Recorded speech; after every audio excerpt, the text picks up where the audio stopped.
Welcome back to the Holy Hot Honey Hour, where we get into the sauce with the people who make food culture what it is. I'm your host, Matthew Zeiss, along with my co-host, Garrett Klein, and today's very special guest, the leading lady of pizza, Tori Tiso. Welcome to the Hive.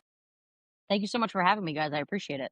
Thanks for agreeing to it. I mean, you are a name that keeps popping up all over the place. You know, we've had a few guests on who have brought you up specifically, Cervoni, Rob Cervoni? Cervoni, Yep. and Frank Antonetti, both of them just dropping your name hard as just someone who makes just this phenomenal Detroit-style pizza. You know, I don't live in New York anymore, but when I come back, I have to try it. I've never had Detroit-style pizza, which makes me feel like a real novice, so that's unfortunate.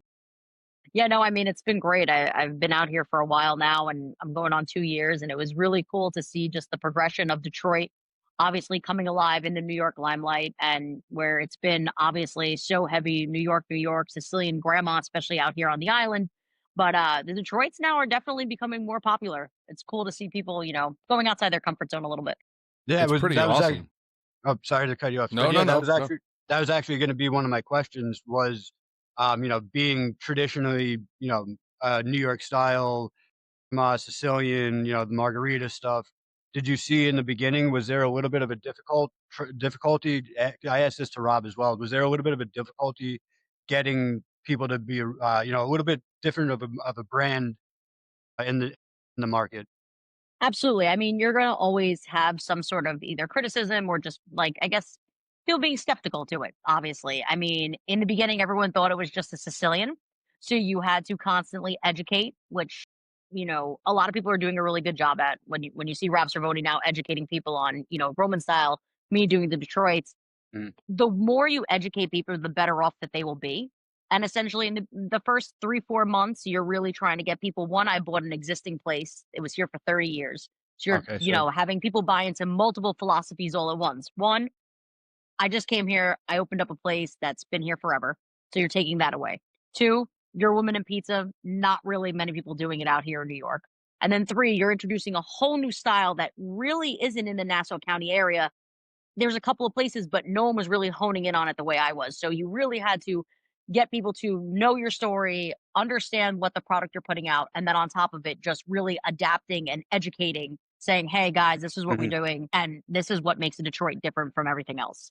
And once that kind of like bridge was shortened up a little bit, people became more adapting, and they love it now. And then once they realize that the pizza's good too, and I said this to Rob as well, when the pizza looks amazing and it tastes amazing, it's so much easier for people to adapt to it and realize, "Oh, wow, this is what I've been missing. I've been so pigeonholed into a certain style living in New York and thinking it's the only style." But then they realize, "Oh my goodness, there's other styles of pizza that are really good." And when they're made and perfected and presented the way you do it, then I think it's a lot easier for you to get a foothold, which is a testament to how good the product is. The presentation is phenomenal. Like that, your pizza is the type of pizza where if I tasted and it wasn't great, I would be mind blown because I mean, Right. it looks so good. And for for people to assume that it's Sicilian, you know, and I'm not even saying in a snobby way more than in visual way. You know, it's like it doesn't look like Sicilian to me. Like they're very, very different visually. They're just thick. Yeah, I mean that's the whole thing. I think Scott Wiener went on saying last week or 2 weeks ago. He said if you make a Detroit style pizza, which is becoming more popular now, it's one thing for it to. It's the easiest presentation wise, right? Anyone can make it look good, but Mhm. you have to make it taste good because, like what you just said, you want it to back up your product.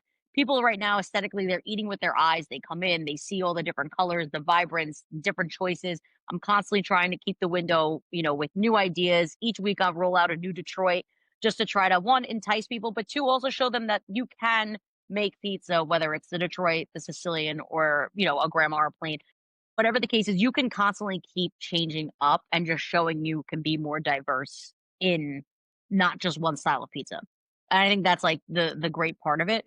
But it's definitely becoming one of those things where people want to come in, they want it to taste good, they want it to be good, especially if you're getting them out of their comfort zone. You Yeah, don't wanna really ever let somebody down and be like, "Ah," but I haven't had that many. I mean, I've had a few people that just say, "Hey, it's not for me," which is completely fine because they're accustomed to it, but they've given it a try. But that's Yeah. like anything in life. I but rather that. I think there's a lot of people, in New York that are so strong-headed that New York style pizza is the only style pizza. We're in New York, it's the best style of pizza, and no matter what you present them and what you give them, you're not gonna be able to change their mind, and it's just part of the nature, and it's just how things go, but for the most part, obviously, people are loving it and they're enjoying it, and you're getting the recognition that it deserves. So I grew up in that New York style. Obviously, I grew up in my dad's place in yeah, the Bronx. Like, we only did that. We did Sicilian and we did thin New York style, crispy, well done, not burnt, not charred, just in that, like, whole era of just nostalgia of what a New York City slice shop would be. And when I mhm, came here, I kinda wanted that, but I also wanted to incorporate that Detroit style where it was like, "Hey, you know what? I can be both. I can be flexible, I can be versatile." And mhm, that's where, like, my growth in pizza is really, I guess, transpiring because it's not only in one area. Like, my goal is to really hone in on different styles and really adapt and just stay true to your roots, but always have that, the capacity and the mindset of like, hey, you should never stop growing. You should never stop learning because mhm, you want to make sure that you can be as diverse as possible because you never know what's going to happen. yeah, Yeah, that's what this community is about. Certainly, it's about the learning. And I'm glad you brought up your fathers, right? Louis and Ernie's. So first off, which ones is one of those names your dad? Neither, actually. Okay, so because I saw it opened up 1959. That's That is correct, right? correct. Yes. And so who is Louis and Ernie then? So Louis and Ernie were the original brothers. Their father, Patsy, started the pizzeria originally down in Harlem, ironically on First Avenue, right near where the other Patsy's is. In '59, they decided to take the pilgrimage up to the Bronx, which at the time was like farm country. Yeah, they purchased this candy store, turned it into a pizzeria, and Ernie went on to take over the business officially from his father. So Louis and Ernie were named after the brothers because Patsy at the time couldn't name it Patsy's because Patsy's already opened on First Avenue. He named it after his sons, and my dad and my uncle Kaz essentially started working for Ernie at a very young age. My dad was 14, and they went on to buy it from him. Ernie unfortunately passed away and got sick in the like around '89, and my uncle and my dad were 18 and 21, and they were working for him. And they're like, we're gonna buy the pizzeria. Unfortunately, he can't do this anymore. He had no sons, mhm, and his 2 daughters at the time weren't gonna take over, and it was kinda my dad and my uncle, fortunately, were able to do it at the time. They took over, and it's been them ever since. My dad just retired actually 2 years ago now, so he's still in the pizza world, helping me out, helping my uncle out when he needs be, but he's definitely enjoying his retirement. He did 44 years there, so it's a very long time. that's a That's a lot, yeah, lot of pizza. It's a lot of yeah, he says all the time, "I've served millions of slices." So it's Yeah, cool just to see the overall growth from where it's been in '59 to now. It's always been family ran, and it's just yeah. it's incredible. It's like one of those places that are like the last of the Mohicans. Like, it's still cash only, no delivery. We just serve pizza and calzones. There's no frills, no thrills type place. mhm. But those are the places that, really just keep it simple and try to, like, exert as much, possible energy into just making really good pizza. I love the idea that okay, because that makes more sense to me because the math wasn't mathing, as they say, for me. When I was looking up 1959, I was like, well, listen, I was like, I can't tell how old you are off the bat, but I cannot imagine your dad was old enough to open up the shop in '59. So, Yeah, no, definitely not. He's a young so, guy. He's but only 50. he's 59 right now? Yes. Well, that's hilariously ironic with the year it Yeah. opened. But so that being said, though, then I mean that's super. To me, there's just a twist of fun little narratives. There is that that person's children and daughters didn't want it, but then you I sounded so weirdly Boston, New York that you went on to take this. I said to my wife before I quoted, she asked like who was on today, and I said this. I was like, she has this pizza lineage because your father then does the. Yeah, I read you started as like what, hosting or waitressing, then you wanted to learn how to make pizza, and now here you are. Your father's got to be incredibly proud.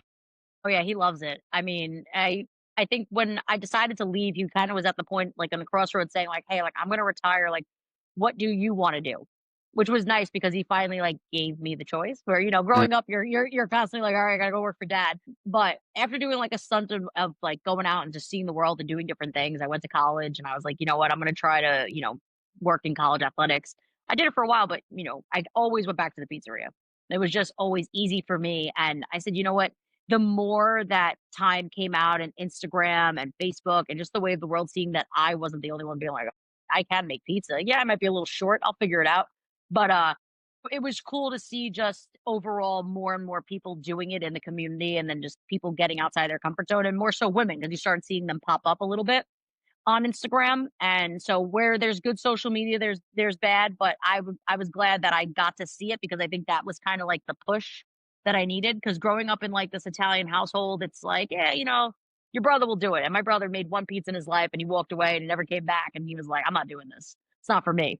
But my dad's very proud. He's happy. He just said he was like, I want you to be happy. He's like, if you want to go out on your own, do your thing. And I did. I worked on like with a wood fire pizza truck. I worked with a gentleman named John Christina. He's a world pizza champion. He is phenomenal. He taught me everything I needed to know about Detroit style pizza. And, obviously having my dad. So I just took all three places that I worked and kind of meshed them all together and made them my own. And I was like, "Hey, you know what? Wherever I am, dad, whether I'm in one shop or your shop, wherever, you're always gonna be with me. It's never not gonna be there. It's always gonna be a part of me. Your legacy will live on through me wherever I end up. It's just gonna be at a different scale because I'm gonna build my own along the way, but Mm. Louis and Ernie's is never gonna die. It's That's a always gonna be a beautiful part of thing. me." Yeah. Is it still in the family? It's still in the family. Yeah, my uncle and his kids are running it now, and it's great. People still love it. They still know us. Obviously, we're always going to be the Louie and Ernie's kids, no matter if you go back today, tomorrow, or 3 months from now. Like I could walk in there and I'll still see a bunch of customers that watched us grow up because it's Yeah. That's so generational. nice. I And Because love you're that's that. people forget that, like you're watching generations of kids grow up. Like me starting yeah. at 10 there and then walking out the door at 30. Like You that's a see so really long time. 20 years of just watching, and then also people seeing us grow up. So it's really Great. cool. It's great, but now like, me having my 2 shops in the matter of like 19 months of opening, my dad is like ecstatic. He's like, "Hey, you know what? You got a lot in you. You got a lot of support. You know what you're doing." And he's like, "If you want to do it, go." He supports whatever I decide to do. That's a good dad. that's awesome. Yeah, that's Yeah. cool. So, growing up obviously in the traditional pizzeria New York style, where and then you kind of sort of answered it when you said that you got to work with the gentleman that told you everything about Detroit style. But was there an introduction to the Detroit style before that, or did you ever like? How did you like, where at what point were you like, I'm gonna do this and I'm gonna put this on my menu as like a staple and not like you can we'll offer it as an item, but you actually go and you went hard with it. So where did that actual love for it and like that understanding, like did you take a trip to Detroit and like go and soak up all the pizza like that you can eat there and talk to people there and stuff? How did that whole like Era come about. Yeah, that avenue open up. The biggest thing with me was when you're working in a shop like my family's and you make the same thing every day, you almost hate it at the end of the day because it's monotonous, right? You're doing the same thing over and over. I just got so infatuated with learning different styles of pizza that I went out every single night after work, especially during 2020. Like we went Mhm, out and we were trying new places. We had nowhere to go. The only places that were thriving were pizzerias and they had takeout. So me and one of my coworkers, we would try places all the time. And I just started like developing this recipe book of like things I liked at certain places and things I didn't like, or what sauces I liked and vice versa. mhm, And then at that point, I found Pizza Fenice, which I live in Pelham. I'm in Westchester, and this place opens up, and I just happened to walk in, and I saw he was a Bronx guy. I saw it on Instagram, and and he was serving this Detroit style pizza, and I took one bite and I was hooked. I was like, you know what? I was like, crispy bottom, a lot of cheese, and most people now. It was during that time where I don't know, there was like this big cheese wheel, and everyone's mhm, peeling it off, and it's like going on this pasta or going on a sandwich. And I'm like, people love cheese. So at that point, I'm like, if they love cheese the way they love that on pasta and everything else, why not would they want a gooey, like fantastic cheese crust, get this crown, have a crunchy bottom. Also, the whole idea of like crispiness was coming in versus charred. So it was like mhm, such a dramatic shift in pizza. And I reached out to him and I was like, "Hey, listen, I I'm gonna be leaving my dad," which he thought I was kidding. I was like, "I'm leaving my dad and I'm going on this kind of like journey of finding all the places of things that I like and I want to work there and I want to learn and then I want to open my own." So I was very transparent with him and he was like, "All right, I'll see you on Tuesday." And I think he thought I was kidding in the beginning Mhm. because it's like, why would I leave the mecca of my family's pizzeria to go and do something like this? Like, it was definitely like a leap of faith. And I showed up and he was like, listen, the first day, he's like, I don't like being talked over. He's like, all you need to do is just listen. He's like, and if you listen and you work hard, he's like, you'll learn everything you need to know.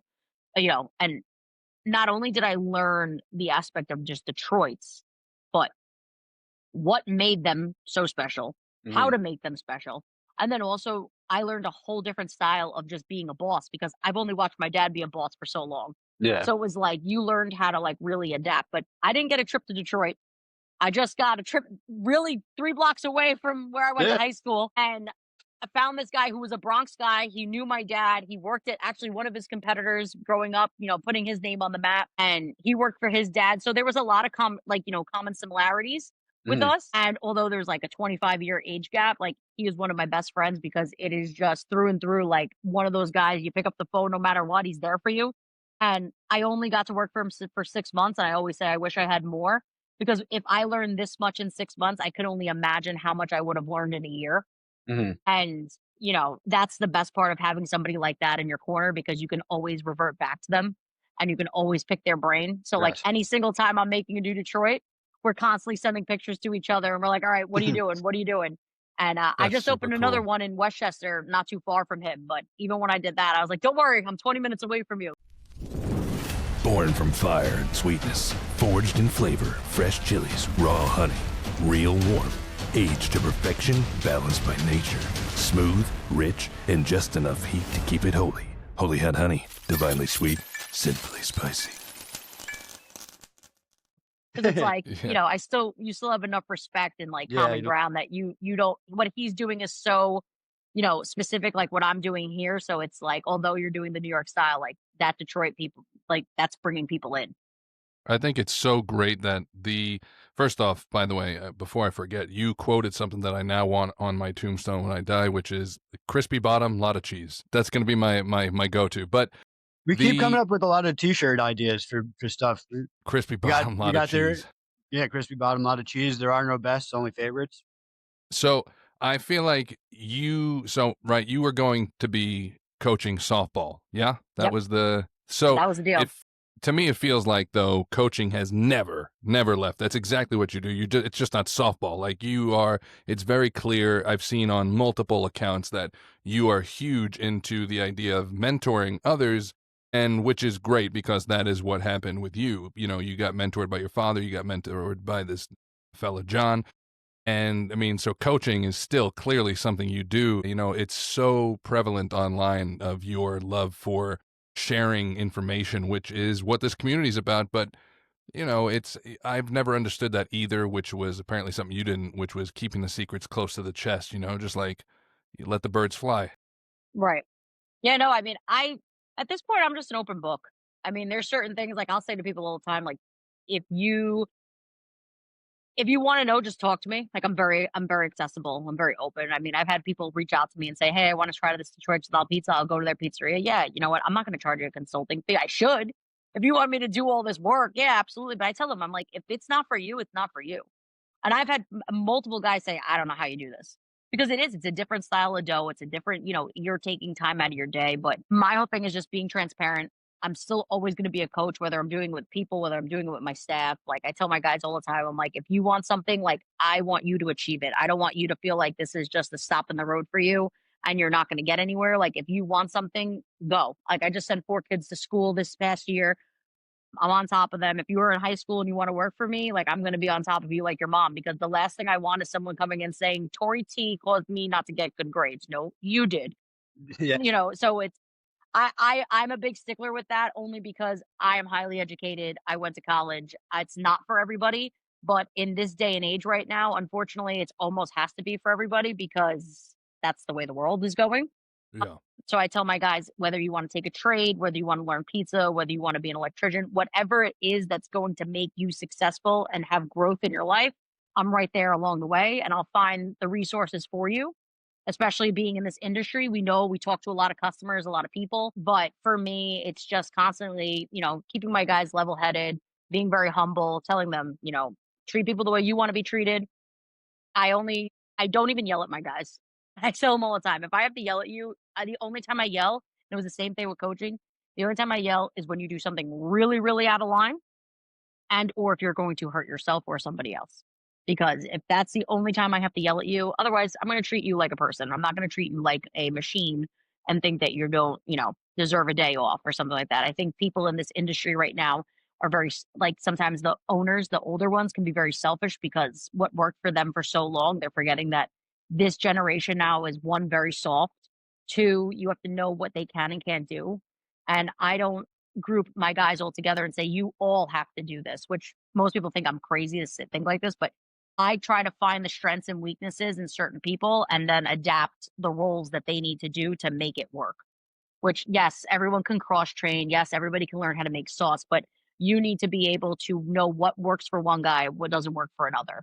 So it's like learning where people's strengths and weaknesses are. Take a lot as a boss, but that comes from my coaching background.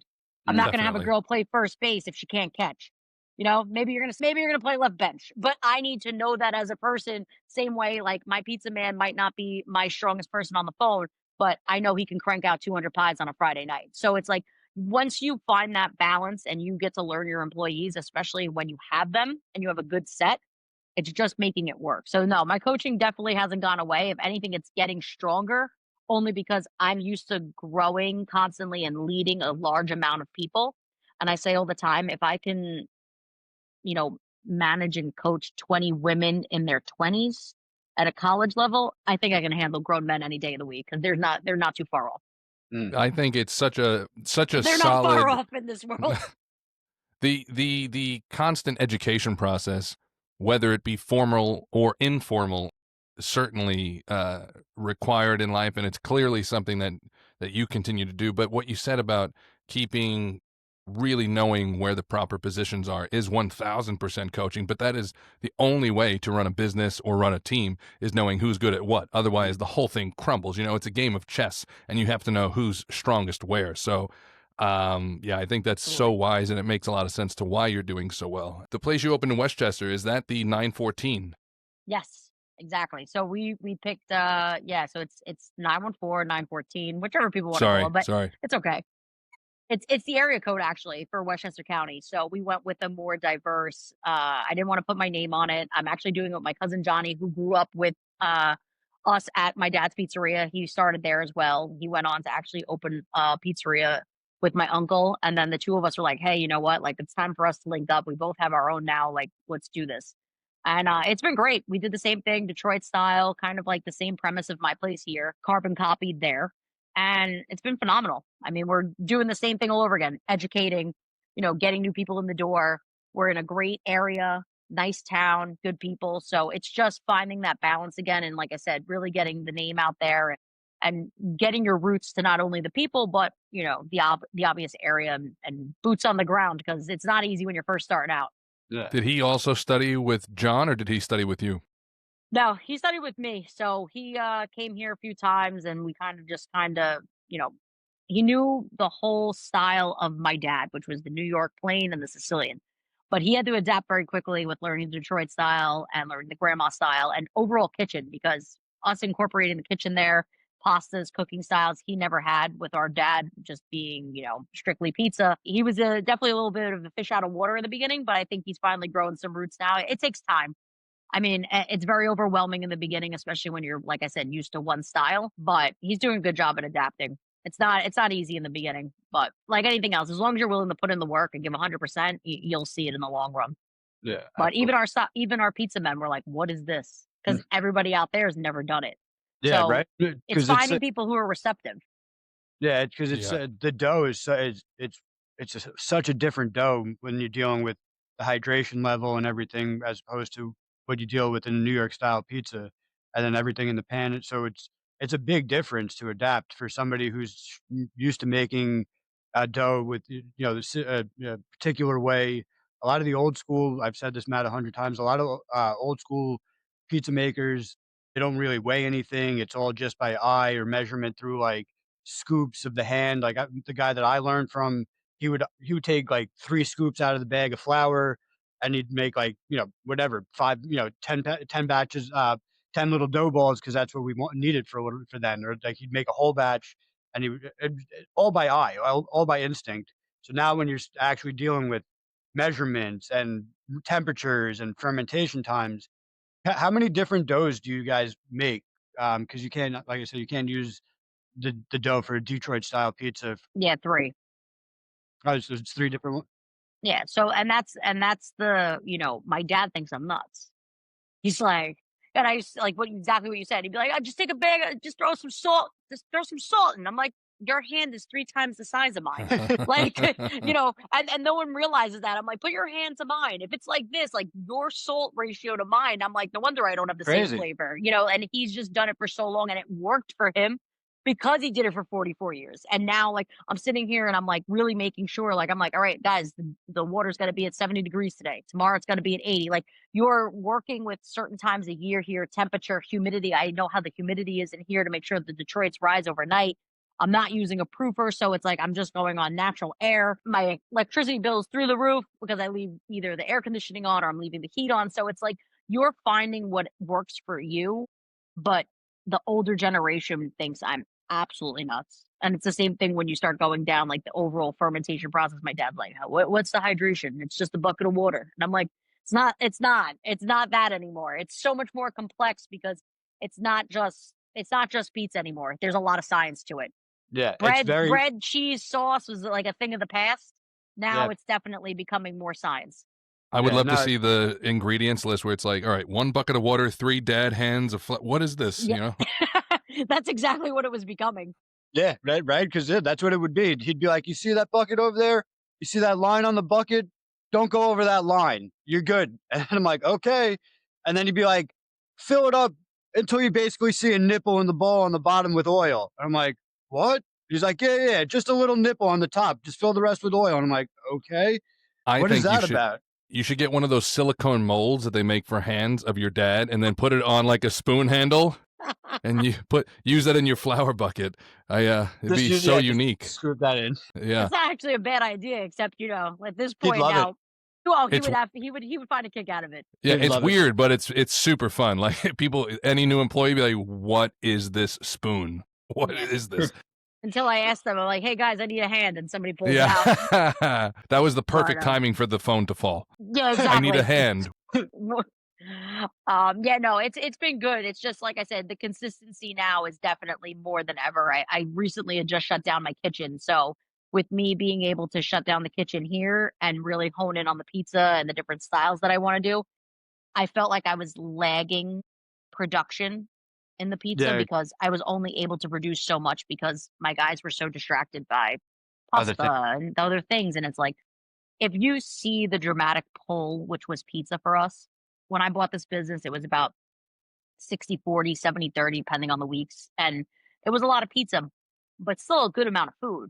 And then once I came in and I started seeing the transition really quickly that people were more buying into the food, and I was getting to like the 90% pizza, I'm like, what am I?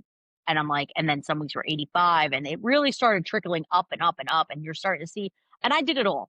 I'm very good with marketing. I'm very good with like my social media team, putting it out there, trying to do different specials and styles, and you're trying to pull demographics and seeing what works. And we are in an older community, so like they're eating earlier. So like you're trying to mend and adapt, and then also be creative with what you're doing without losing product, without selling yourself short. And I finally got to the point, I'm like, this isn't working. It's just, I don't think I would never go back to it. It's just for right now, if I see where the business is moving towards and it's gravitating towards pizza so much, why not just stick to that? That's what I grew up with. That's what I know. And if I can make the profit margin work and I can afford everything here, then so be it. So let me do it. Mhm. And it was a leap. I mean, there was a lot of pushback in like the first week. I mean, yesterday really closed out 1 month of us doing it. In the beginning, obviously, people were a little like cranky, Mhm. but those people who were cranky just learned very quickly, like, yeah, I guess you are right. We do order a lot of pizza from you because the one person ordering pasta one day a month isn't cutting Yeah. it. It's not cutting 2 guys in the kitchen. It's not cutting the waste, the shelf life, throwing stuff out, the cost of goods, everything on the rise, the imports. I mean, I was spending almost $300 for a hot supersada. I'm like, guys, I need to pick and choose my battles here of what is Yeah. more cost effective, but also where am I seeing the most return? Mm. It's not in the box of, DeCecco hanging out on my counter. And everyone's like, how bad can it be? It doesn't lose shelf life.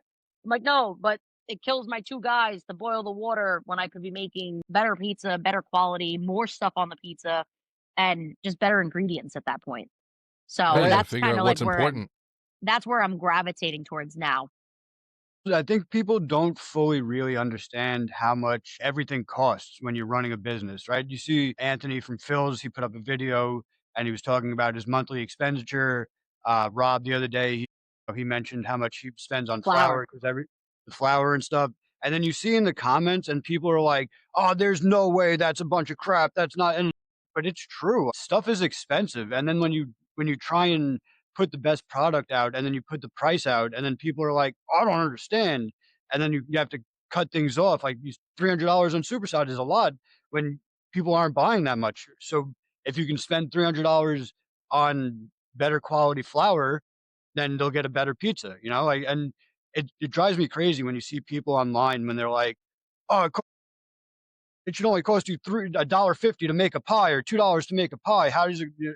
Like, how do you like to balance all those things? Because you're putting out a great product and you're putting out stuff that costs money, but people have an idea of what a pizza should cost. And like, I know in my area, people are very hesitant to spend money on stuff. So I have this like struggle of like pricing and like profits and everything. So how do you balance people understanding? Like you said in a video, like you want your employees to know how much things cost so they can educate the customers on why things are so expensive. So how do you balance that? Right now, the hardest thing for me is just like you said, people right now think they know everything. The entitlement and the knowing kills me because I don't walk into anybody else's place and judge them off of their job or solely go in there and act like I know what they're doing. If an electrician comes in to service me, I'm not telling him, "Hey, I think the baluster needs to be changed." Yeah, you know what? I might know some things. Or I'd be like, "Oh, yeah, the plumber's here. Oh, yeah, I don't think you need to change that." I value people face first. Like, "Hey, listen, this is my job. This is what I do. I'm going to respect that you're doing the right thing by me." Maybe that's me being too trusting. I have mirrors all over the place. I tell my guys all the time, I want to write on the mirrors my bills for a month and see what people say. But Not they that say, I want to make this a beautiful mind in my place, but that's what I want it to be because I think the bus fare and pizza always used to coincide, right? So they used to be very, very similar. Now nobody pays for the bus anyway, they just get on. But you still have to pay for your pizza. yeah, So at this point, I am just trying my best to when people are barking back, you have to tell them why the prices are the way they are. Like I had a lady a few weeks ago, $4 is too expensive. I wanted to say, well, so is my rent at 6,000, but Yeah. I can't do anything about it. You yeah. never know people's overheads. You never know the person that first off, I don't know you walking into my store. I don't know, you don't know my bills. I don't know your bills. So yeah, you know what? That $4 might make or break you as a person. I Mm, don't judge you for it. It's just that's what it is. But now you're coming into my home, into my business, and this is my place, and you're judging me based off of, but you don't know my overhead. You don't know my bills, my insurance, my workman's comp. You don't know anything about what we're spending in just payroll tax, sales tax, everything under the sun. And now let's go into cost of goods. So yes, I tell my guys, hey guys, pepperoni's up this week. If anyone's barking, all right. But you know what? I'm not the gas station.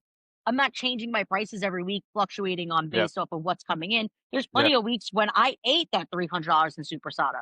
There's plenty of weeks where I sat there and I said, you know what? This isn't going down or this is going down. So you can obviously pick and choose your battles, but that's what owners do. You can't constantly change the price on somebody and think that they're going to come back. That doesn't work either. Yeah, So yeah. with me, I try to educate not only my staff so that when I'm not here, they can advocate for the business and advocate why we do what we do, but also to the actual people itself. It's most of them are more accommodating and understanding once you explain it to them. A lot of people think it's just easy and this is just open the doors and everything just shows up. Like Well, the 'cause Yeah. little things that are extra, they don't understand. I'm So sure. it's just finding that balance. And for me right now, it's talking to people. It's getting out in front of the people. It's talking to them. It's like I say all the time to people, how many people are in your family? They'll say 3. How much is your average groceries a week?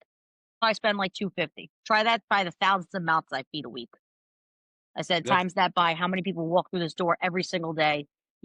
and that's when you start to see the light bulb go on a little bit because they're so quick to say it, but there's no process to what they're saying Mhm. because a lot of people don't realize what it actually takes to run a business right now. No. Yeah. These No, these no. people made their livelihoods in their industries, respectfully so, but no one sees the behind the scenes. They don't see the early mornings, they don't see the late nights, they don't see all the bills. They just see cheese, sauce, and bread. That's it. Mm. Yeah, and I'm sure you've heard the old, "Oh, I remember when a slice used to be, $1." It's like, yeah, but I follow up with, "And your house cost how much?" Yeah, yeah, yeah. exactly, and, "Oh, like you bought my house for 15,000." Well, those days are exactly. gone.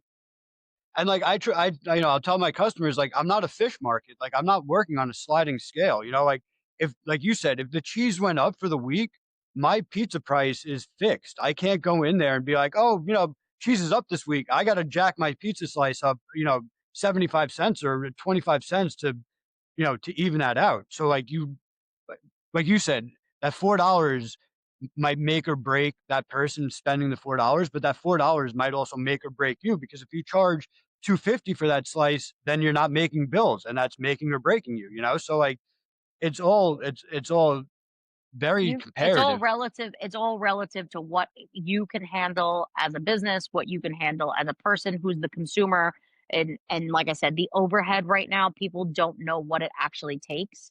So, I'm glad that these guys are going on the record and saying it. I'm glad that there's people in the comments showing the ignorance that they don't know what's going on because these are real numbers. Like this place, it could cost me almost $60,000 a month on a good day, on a good month. And it varies. And that's just the reality of it. So you never know what it's going to take to be in that person's shoes. But if you're making pizza, and this is no dig at home pizza makers, but if you're making pizza in your yard and you're buying one bag of flour and it lasts you a month, and you're coming in here and saying, "Oh, well, when I make pizza at my house," and that's the thing now. The Uh, community of pizza has grown at home with these mhm. in-home pizza makers, and like I said, it's no dig at them because I have plenty of them who I respect, and they're phenomenal, and they're doing Crafted from raw honey and fresh chilies, a balance of sweet and subtle warmth, aged with care to deepen every note, paired with cheeses and charcuterie. Glaze across golden fried chicken, drizzle over wood-fired pizza. A touch transforms everything. Fully hot honey, divinely sweet, sinfully spicy. what they're doing for that culture of eating home and just adapting and growing is great. But the reality is one bag versus 30 and 40 bags a week. One bag versus, or one thing of cheese versus you're going on 16, 17, 20 just in Detroit. It's like some of these things don't add up, and that's okay. It doesn't mean that they're not in the place that you're at. It's just you need to understand that we are not the same. The bills are not the same. And that's okay with people. That's the No, beauty of life. people's level of common sense is pretty narrow when it comes to things like business, as you've both now been saying. But for me, the fact that people can compare the two and get it confused, like, of course, your costs are significantly different but I think the key element is that nobody considers labor, nobody considers rent, electric. I mean, these Nothing. are things, no, the customer never considers that type of stuff, which is crazy because whether it's business, small or huge business, everybody goes through the same things. And as you've now mentioned, like businesses often have fixed prices, and that's just how it goes. It keeps the customer aware of where the product price is, but you will go through some weeks will be better, some weeks will be worse. That's business. And people just simply do not understand business as a whole. And now because of social media, as you said, they're entitled and they think they know, which is crazy because how do you know? Why do you know? There's business costs, or unless you've owned a business, and most business owners, I think, typically respect other business owners. I don't often see, Absolutely. yeah, it Sure. doesn't matter what area of expertise they have. If they've owned a business or managed a business, you never really see those people question somebody else's business because it's respect. It's just like, oh yeah, you have stuff going on. Manhattan Pizza, what is it? Ceres, right? That someone was blatantly just like ignorant about it online, where they're like about the cost of their pie. It's like, do you have any idea what their rent is? I mean, like, I had a friend who had a bar in Manhattan, and I remember the rent per month was just the rent alone was just an insane number. And this was like freaking 15 years ago. So I can only imagine what their prices are. Yeah, no, it's tough. I mean, listen, the rent and just the overall labor right now are one of your, your biggest things. And the cost of goods obviously constantly drastically going up. It's not easy. It's not easy. Like I said, everyone thinks that they can make pizza. Everyone thinks that they can run a business. Listen, I'll leave my keys outside. Most people will turn around to give it back to me in a week. I mean, it's just that's the reality of this because you have to be on at all times. If you have a bad day, you can't be bad. If you're tired, you can't be tired. I've been said a million times. Tired's a mindset. In today's day and age, if you wake up tired, you're gonna be tired. Like I I'm doing it twice. Doing it on two different businesses, two places at once, opposite ends. They're not near each other. And you have to be willing to put in the work. Nobody now sees that. Yeah. Nobody sees No. the late nights. And it's hard to adapt to people who don't want to see that. And but then that customer is not for you. And that's not and unfortunately, whether it's somebody in the city, whether it's here, you will find what works for you. You will find your pizza place that's great for you. And what works for one person might not work for another. But the one thing is that you just have to, I want to say, like, as an owner, just know to accept the unknown. Because there's so many times where I say I feel rich on Monday and by Tuesday I'm poor. Because and that's one of my I say it to my guys today. I'm like, it's Monday, we feel rich. Tomorrow we feel poor because all the bills come out and everything's done and your whole week is paid out and the books are closed. And I'm like, and we're back to an average person running a pizzeria. And you just remember it's very humbling to remind yourself like why you started, why you are where you are, but then at the Mhm. same time, it's like it smacks you in the face where you're like, "This is what it's like again. This is what people think it is." And like, Yeah. there's been a couple of people like that put up these memes or whatever, and it's like you're walking with all this money out the door, and Yeah, it's like, I love those. Yep. "Yeah, okay, sure." And I'm like, first off, where's that cash? And then second off, it's like everyone's credit card now. And then two, it's like that's not the way it works. Yeah. Because how many times have I had things break and you're adapting? My walk-in box is down, my hot water tank breaks, the sink Yeah. falls off the roof, like things shoot. I'm like, there's been It's things that happen to me on like, and of course, of the worst timing, Oh, of floods, course. and you just roll with it. You yeah, just roll you with have it. to you have to, because at the end of the day, the customer doesn't wanna hear as the and there's different I've said this before, there's a difference between an excuse and, like, an actual, like, reason why something happened, like, excuse you make it up because you're trying to get out of something, like, the truth is that, it's actually what happened, so, like, people don't wanna hear it, even if it's the truth. They don't wanna hear, you know, "There was a flood, and, like, I can't do these things right now." They think you're a machine.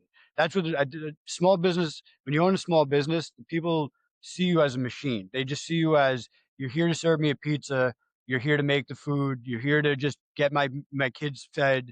But they don't see that like you have to struggle to make sure that your employees show up. You have to struggle to make sure that your deliveries are on time, to just make sure that you're not walking into a flood or you're not walking into the dough blown out because something went wrong.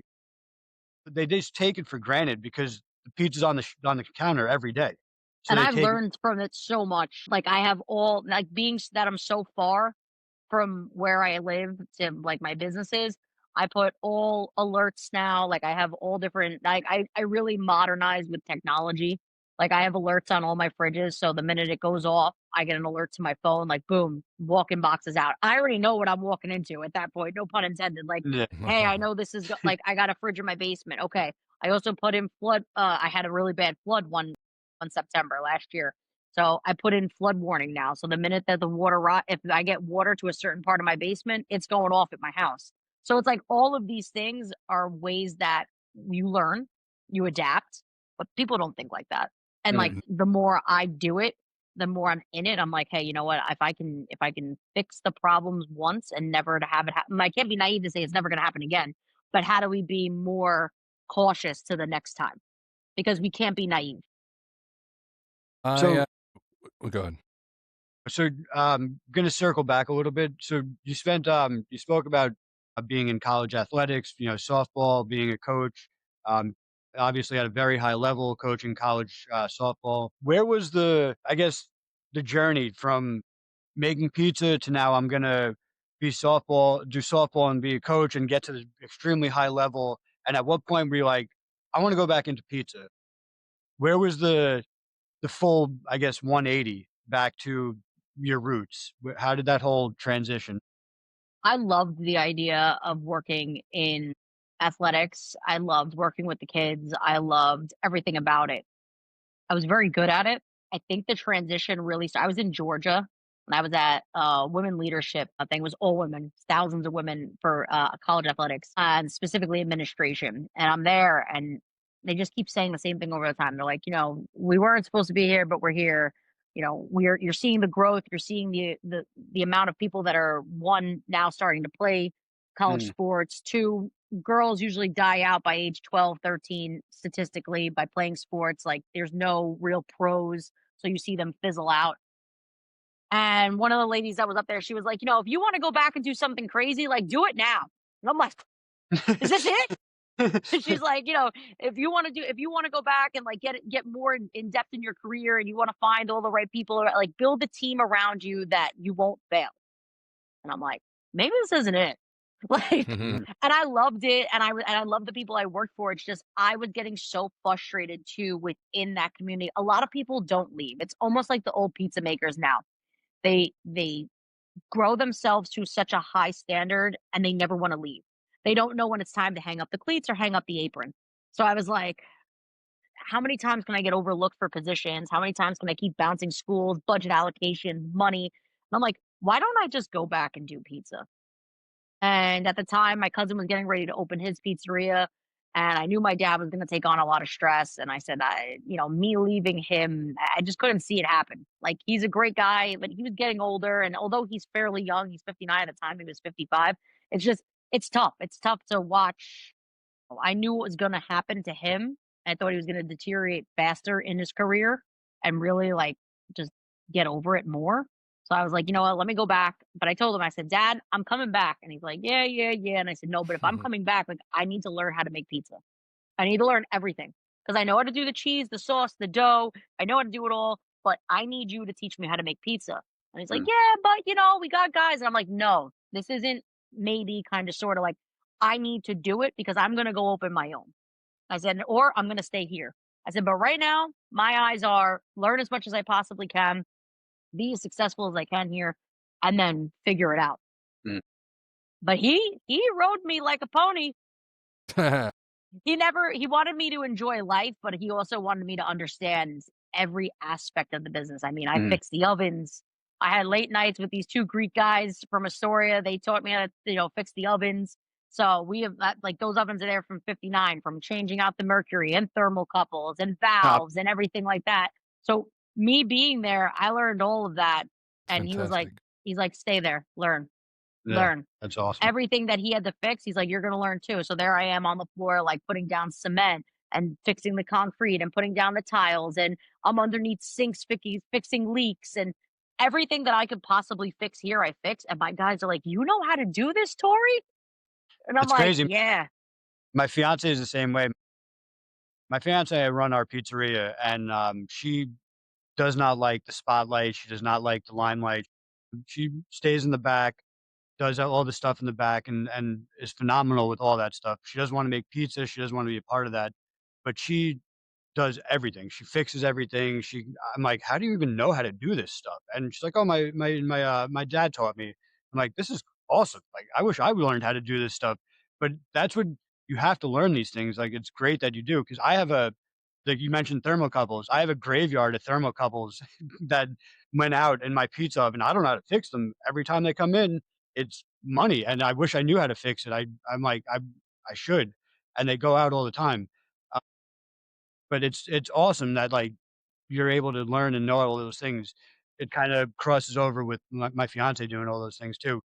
Speaking of your fiance and Tori, then with that's women in the pizza industry, then because now you're an advocate for women in the pizza industry. Do you think that there are still barriers that exist for women leading the pizza industry? I think most people can grow up knowing that, right? There's always that front counter girl in a New York style pizzeria, but to see a woman running it, I mean, it's awesome to me as a modern age person. It's like, yeah, of course, but I'm sure there are barriers that you still are met with. Oh, absolutely. I mean, I would be naive to say that there's not people that come in and still raise an eyebrow. Like, I mean, yeah, it's named Tori Tees, but also how many guys run places called Stella's, Mamas. It's one thing to have a woman's name on the outside, which I find Mhm. ironic in a such male dominant area. I mean, that's just the way it goes.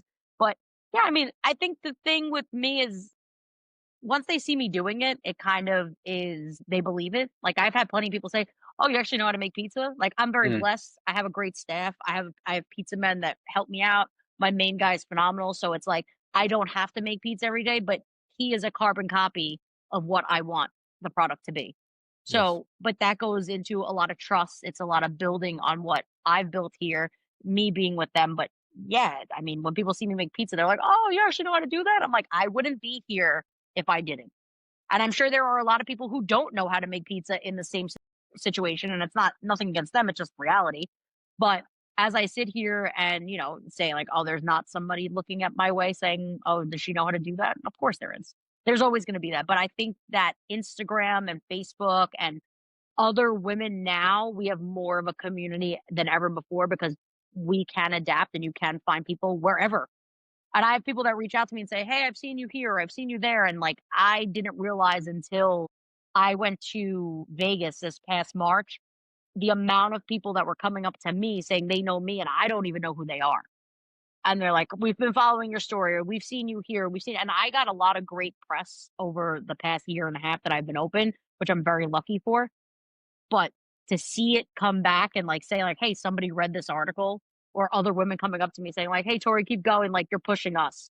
So it's cool, and, like, even grown men, like, there's a lot of men now in the industry too that reach out to me, and they'll pick my brain or asking for help, and that's what goes back to, like, what you were saying, being accessible. I think people, once they see the hard work, they're more willing to accept you just as a person, not so much as a gender role, but, like, they're willing to accept it as long as they see that you know what you're doing. And I think Mm. that's in any Yeah. field now. Yeah, I was just gonna say. I think we're shattering past the idea that it's like we can't do it. I think people right now are just happy if you show up, do the job, and you're receptive and you're respectful and you want to be there.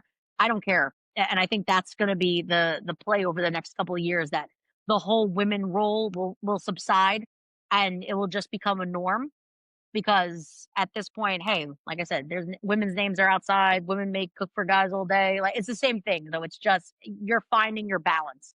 It's mind blowing to think that barrier still exists at all because it's like who's ever great at the job? Like what does it matter? Like who's ever doing it well? Does it? I mean, it truly. I It's can't. My brain can't I wire that think a lot. equation.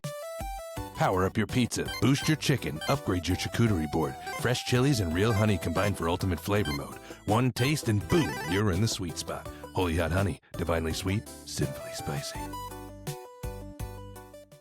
A lot of it is. I think a lot of it is because of the amount of manual labor it takes Yeah, to do what we're doing. And like, I sure. mean, I say it all the time. When my cheese guys come, I'm moving 50-pound bags of flour. I'm moving cheese better than half the delivery guys that show up. Yeah, But my fiance that's is just the same way. But She's that's the same because way. I'm in a She's mood. I gotta lugging. go. Time is money. You're wasting my time. You're getting paid hourly. I'm not. Like I gotta move. So it's like these people don't see you like that. They don't see that character side of you. Like this is what has to be done to run the business. It's part of the job. So I guess like that stigma, like I said, of just moving it away from that. This is a manual intensive job, but at the same time, we can do the physical labor. It's just whether or not you're in shape to do it, and it all starts with your mind. So if your mindset's good, you'll be fine. And I Well, But think yeah, no, I think over time it's gonna get better. But I think also, like you said, that they see the hard work, they see the product, and they see that, and it's very much a crossover to athletics. They always say, if you can play, you can play. They don't care. Like it doesn't matter. It doesn't matter if you're good, then you're good. And I think if they saw you just being the face and just sitting there and not being actually active, and you're just like trying to play a part, maybe they wouldn't be as receptive. Pizza community is extremely receptive, so they probably would be receptive.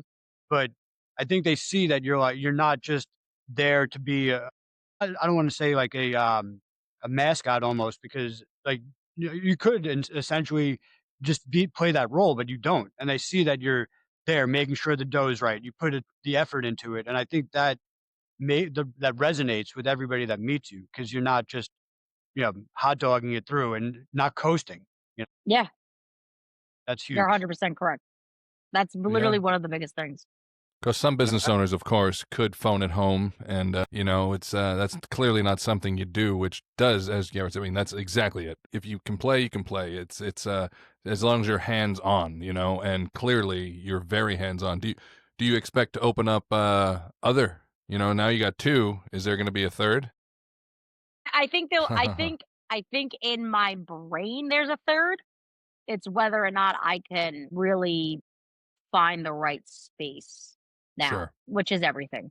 I mean, I'm in Yeah. very 2 small towns that you're really pulling from a lot of different areas to make it work. I don't know where. I mean, I would love to open another one on the island, Sure.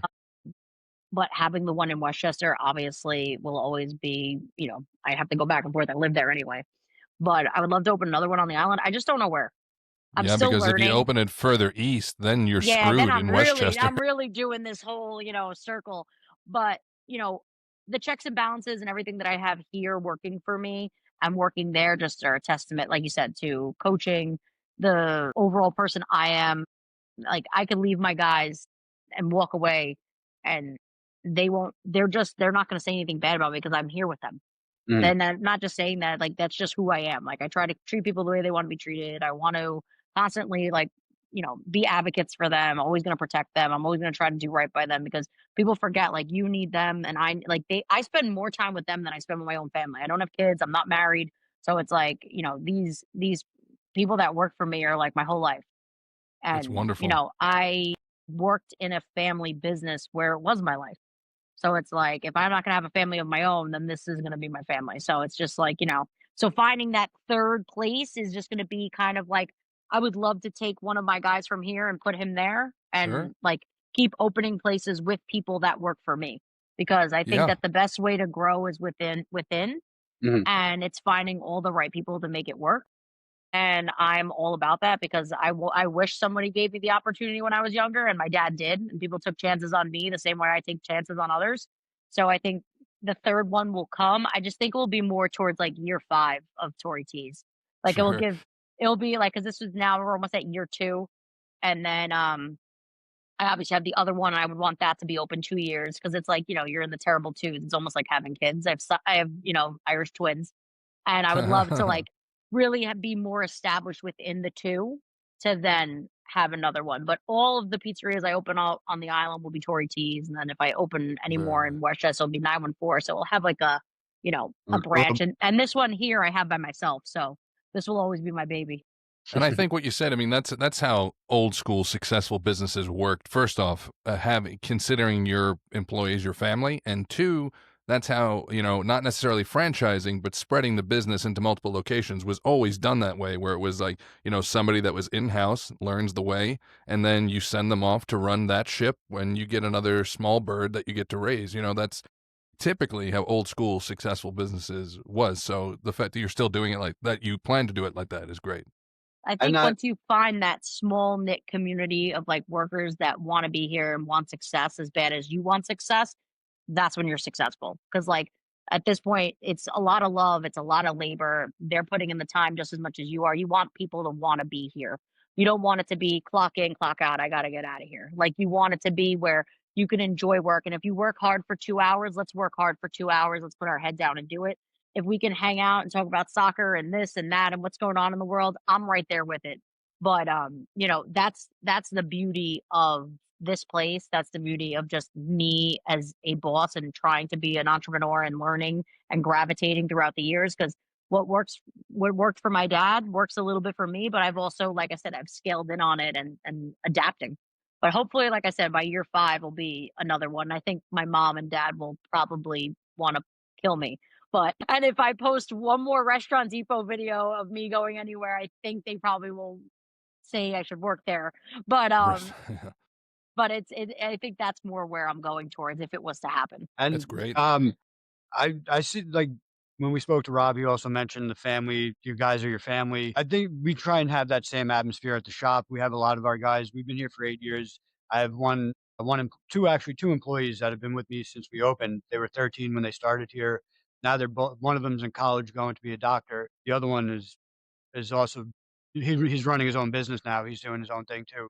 But the family atmosphere, I think that it adds to people wanting to stay. Like you'll see on Instagram, people are like, oh, I work for this guy and it's a small business. And he wasn't able to give me this crazy bonus, but he says we're a family and we had a party, and like, but that doesn't do anything for me. But it does. And like when you find people that understand that, it's and they value that as well, then you can build a strong team. And that's what it's about, building that strong team, because like you said, there's times where you have to be on point for 2, 3 hours because you are getting absolutely hit by everything. There's orders all over the place. But then there's that time where there's downtime, so you want that to be as pleasant as possible. You wanna be a welcoming, and you wanna be invited. You wanna have good relationships with them.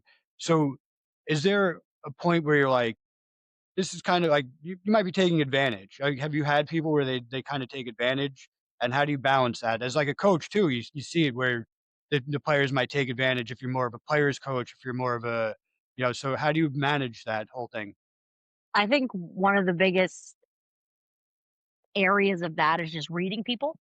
I mean, you could know someone who's gonna like milk the system, someone who's gonna pass their work on to somebody else. Like you can kind of see it. That's part of like the coaching side of just watching people and seeing where goes back to like what their strengths are, what their weaknesses are. People take kindness for weakness all the time. I mean, I'm not gonna lie to you. There's plenty of times when like I said, I have to yell only because it's either you done something really bad or you're gonna hurt yourself. Like, I'm very straightforward. I will tell you, like, "Hey, can you just do this? Like, this you're not holding your own." Like, and I haven't had that happen because I talk to my guys every day. I'm not a hands-off owner. And I think some owners now are scared to be direct. Like, they wanna, like, beat around it a little bit. I'm just at the point I'll listen to what Mm, everybody has to say. I'll listen to the person. I'll listen to like the powers that be, the whispering walls. Like, you hear things from employees and stuff like that, but it's all about how you want to handle it. Like, I'm never going to let somebody play me to the fact of like, I can't take it anymore. Cause then at mm, that point, you have one person to blame. It's yourself because mm, you know what's happening. So, for me, I've had it happen. I've had it where it's like people just take it to the point and they're not here anymore because Yeah. eventually it gets to the point where it's not only me realizing it. When everybody else starts to realize it, then it's not a me problem, it's a them problem. mm. So there and that happens, it unfortunately becomes like a cancer and it can spread and you have to know when to nip it in the butt very quickly. And it sucks. Sometimes it could be your best employee, sometimes it could be your worst employee, but you have to find the balance of when to nip stuff in the butt and make sure that when you do it, that you're explaining to people like, "This is the culture now. We're not accepting that anymore." Because the only person I can blame is myself then. And yes, you know what? You can only do so much and you could always obviously be taken advantage of, but the reality is that's a growing mistake and a growing pain for the owner, not the crew. Yeah. So I think a lot of accountability falls back on you as a person, whether how much you give and take for your employees. But I'll never stop giving. It's just I will know when somebody abuses power as opposed to how I don't abuse mine. I'm Mm. not going to treat you like the carpet on my floor, so I don't expect it in return. And That's it goes the great. same way. And what you said is being direct, because being indirect is inefficient with business, with life.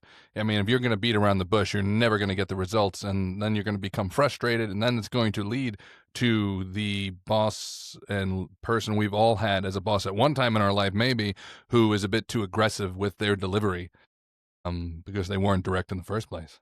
My dad used to say, "Oh, if they do 60% of the work, it's okay." I'm like, "Why are you okay with 60? How about 80?" I said, "Maybe I can meet you at 80 or 90." I said, "Listen, we all have our days and we can't do 100% of the work, but how about 80, Yeah, 85? Like 60's raise the low. bar. 60 is 60's too way low." low. Then he would say, "All right, 80, 80, 80." But even so, it falls back on you, but there's plenty of days where I'm picking up where other ones that's part of a team. You're picking up where somebody else would like, let off or Mm. let put down.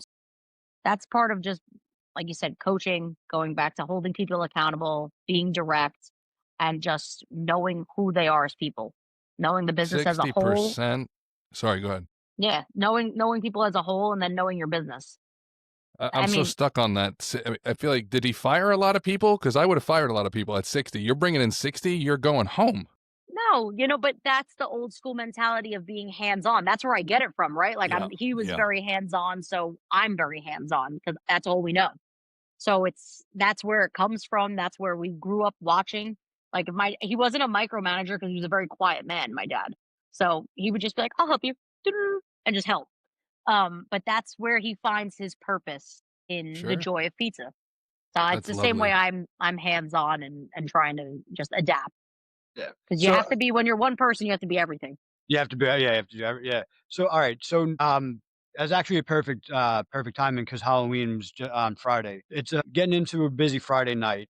Do you have a pep talk? Because I'm sure before a big game, you had a pep talk with your team. You had a, like a little Newt Rockney moment where you go out and you say something to fire them up. Do you have that speech with the crew beforehand? Like, or is it just like you guys know what to do? Go out and show me what we've been working. So my first couple of months, though, I haven't been here on Fridays. I've been at the other location. So I had to build a strong enough, team here to handle Fridays. And they're not easy. It's a lot of slices, a lot of pies, like any place. The first couple of months when I was out, like, really going to the other store every Friday, which I'm still doing, I was leaving them notes on Sunday on Thursday nights when I was here. So I would come in, work my shift, and then I'd leave them notes for the next day, and it could be anything from just, telling them how much I love them, how much I appreciate them. Obviously, for me, being able to be away on a Friday as an owner is huge. That's a lot Mhm, of trust. That's a lot of just, you know, being here in the trenches with them. So I would always leave them stuff. And then as time has progressed, like they know how I feel about them. That I show it every day. I speak to my pizza man every morning when I'm not here. I'll text my guys throughout the day, but I don't have to know or really like ride them enough or be micromanaging. They know what has to be done. They're grown men. They respect me, I respect them, and they know what I am expecting of them and what they expect of me as a boss. So, the pep talks were good in the beginning, but right now, like every day I tell them like, let's make good pizza. Let's make good pizza. Let's start a good week. We had a great week. Let's recap. And we talk about what could have been different. Today's Monday. We'll talk about Friday. We'll talk about Saturday. We'll recap on Sunday. And then we'll kind of just say like what could have been done differently, what needs to be worked on for the week. And that just goes back to, like I said, being transparent and direct and trying to fix what might have went wrong, what didn't go wrong, what went great, mhm, especially on busy days. Busy days like Halloween, you have to assume like things are going to happen. You're going to have a disgruntled customer. You're going to have a disgruntled worker.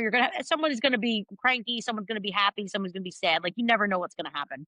But I say if we have one person out of all those people that we fed that night, so be it. As Yeah. long as it's not everybody. mhm. But it's definitely been a challenge being away from here. My goal is to get back here once I get the other place up and running. But I think that's going to take more time because it's literally in the infancy stages. I'm only 3 months in there, but my goal is to be back here by January, full time I on would love Fridays. to hear like a real gnarly Mighty Duck style speech from a pizzaiola to their staff before I wouldn't be able to be an employee at that place. If a My person was dad pulling used my dad used to recite, what is it? Saving Private Ryan, like, when they're storming the beaches in Normandy, you're like, "Put your head down, guns down." I'm like, "What are you doing?" I just didn't understand. I'm like, "We're not going to war." And he's like, "We're in the trench." And I'm like, now I hear myself saying, "We're in the trenches." Like, I feel like I'm going to war with myself and the people every day. And I'm like, now I understand it. And I'm like, it was just like a different world, but it's so true. Like it does resonate over time. But I think you're right. Like that Mighty Duck speech, like I hear myself like Miracle sometimes when the guys are like, "We got to do chicken," and they're like, "Again," and I'm like, "Yeah, again." Like this is like part of like just the character of being in a pizzeria. it would just be such a funny moment to visualize. You're just picturing a regular employee getting some speech out of a movie. Like, isn't that from Russell Crowe? Right? You walk up to the guy as he's grinding your cheese. You're like, every day you get better at grinding cheese, and this week and today you're grinding cheese like it's next week. Yeah, You're no, like, we dude, we say 1% better every day. That's it. yeah, Trying to be 1% better. that's awesome. We're over the hour, so I mean, I want to. It's. I could have kept talking, to be honest with you, but with that, I'm sure. I know Garrett's got a class to teach, Of course. and I want to thank you for your time. Truly, when we started this episode, I said the leading lady of pizza, and it's like it's not just now that you are forefront name that people are, it's clear as day that you are, you referred to yourself as a boss before, but I would say it's much more clear that you're a leader, because boss is often then misinterpreted with other types of people running businesses, but it's very clear that you're a leader, and that you're Absolutely. doing a great job doing it. So, from a distance, I applaud that big time. And I say from a distance because I'm not on New York. If I was in New York, I'd applaud it up close. And with that, I do say this, and I say it all the time: leaders eat last, because it's one of my favorite books, and it does show. It does really show in the product here. It shows in the work, and I I think love that. all pizzeria operators, owners, shop people should lead like that, because I'm the last one in. I'm the first one in, last one out, and I'm going to make sure my whole team eats last. I am the last person, you know, to do everything. So it's I love that. definitely, like you said, it's the way it goes. Leaders eat last. I love it. All right. Well, with that being said, that is a wrap for this episode of the Holy Hot Honey Hour. Big thanks to Tori Tiso for bringing the flavor and the fire. If you liked what you heard, follow us, like us, share us with someone who knows their way around a good slice. I'm Matthew Zeiss with Garrett Klein. And until next time, stay humble, stay hungry, and never go too long without a good slice. Thank you guys. Thank you so much for your time. Really appreciate No it. problem. No problem. Anytime. Appreciate you guys. Bye bye. Yeah. Bye.